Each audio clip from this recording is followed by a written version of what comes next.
Hey everyone, welcome to today's video. Welcome to the Video Game Fight School channel. Thank you very much for tuning in. So, first of all, I want to go ahead and take the time to appreciate you guys here in the community. Your subscriptions, your like clicks, and your comments, all of that means a lot to the conversations that we have surrounding Gotham Knights and even some of the other DC games and even sometimes the Marvel games.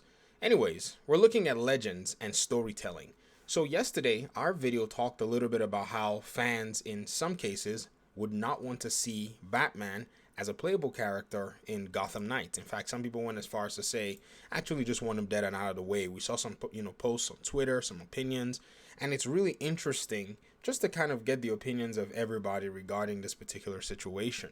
Now, here's something that I wanted to go ahead and expound upon that I mentioned in my last video, and that is the part of a legend in terms of a character. So Batman has not only become a character that's grown in terms of story arc and even time in terms of his storytelling, Batman has reached a legendary status.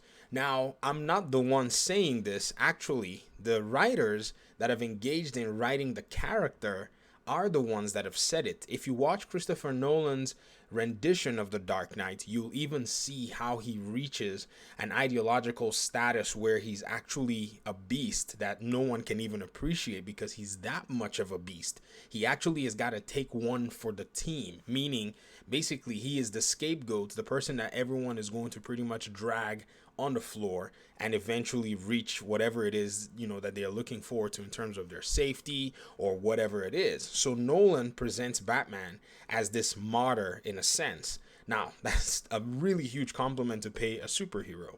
Another one that I really wanted to go ahead and throw out here is the Justice League Dark animated series. Now, I had never necessarily watched this one. This is the one with Constantine in it. I think one of the few with Constantine, sorry.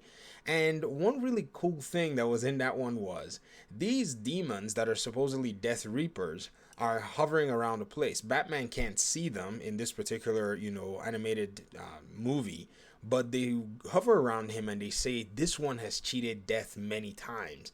And then they say something along the lines of, we're going to get you soon or whatever. And Batman tells these Death Reapers, boo. And they literally shriek and move away.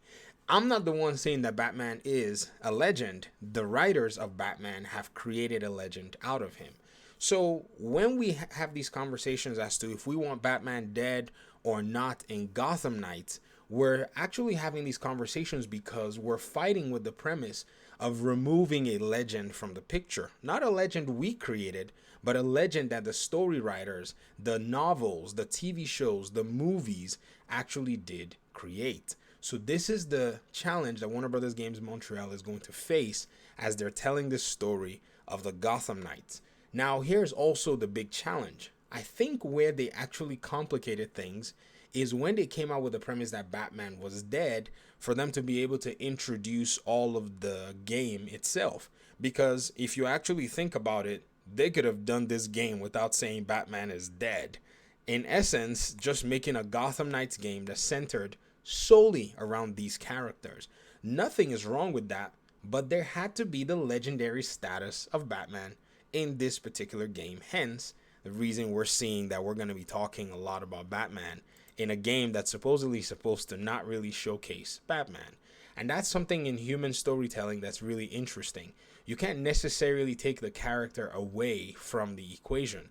And if you do want to take it, there has to be some sort of a protege or a circumstance that has earned it before you can do that. And there really isn't much of the literature that goes to show that Batman is basically putting the cowl away just like that. I mean, even if he does, the circumstances are extenuating in a sense. And so if Gotham Knights is to do it, they really have to represent that sentence for what it is. And so this is why I think, as a community, we've been talking about this over and over again. And I'm not saying that Batman has to be in Gotham Knights. Don't get me wrong. I'm just saying that the fact that he's a legend is why we actually have to make a case for or against the fact that, he should or shouldn't be in the game.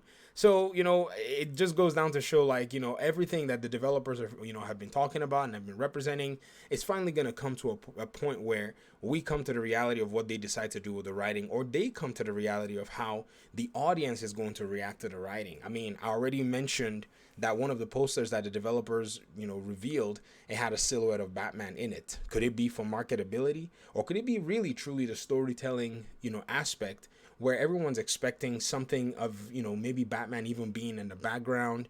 And some of you in the audience, you've mentioned audio tapes, audio footage, letters, some sort of clues that remind them that Batman is somewhere in the picture. I mean, again, the Batcave is gone, but the Belfry is supposed to be the place that they're going to be operating from. But I guess we're going to see what all that is. But I wanted to go ahead and make this short discussion because it was very interesting to kind of think about it. And your, responses from yesterday's video was actually very, very nice. I mean, I really did appreciate everybody kind of making the input to go ahead and say, this is what we would prefer to see.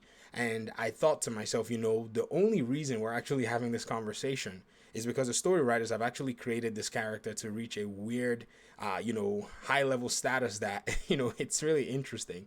And, the animated series really do a good job. I think we should talk a little bit more about those. And hopefully I'll probably try to bring some of my reviews of some of the animated TV shows here in this channel. I'm just trying to give myself some time because, I want to watch a lot more. I want to kind of have a broader context because I've watched them in the past in, a jumbled way. Like, the Justice League Dark, I watched it, in a very weird, unsequential way. I watched the second one before I watched the first one. And so I want to kind of go back and just follow them in a chronological order, and then we can start talking about that stuff. But that's for the future. Thanks so much for watching this video. I appreciate you guys engaging the content. Hopefully we'll talk in another video. Peace out.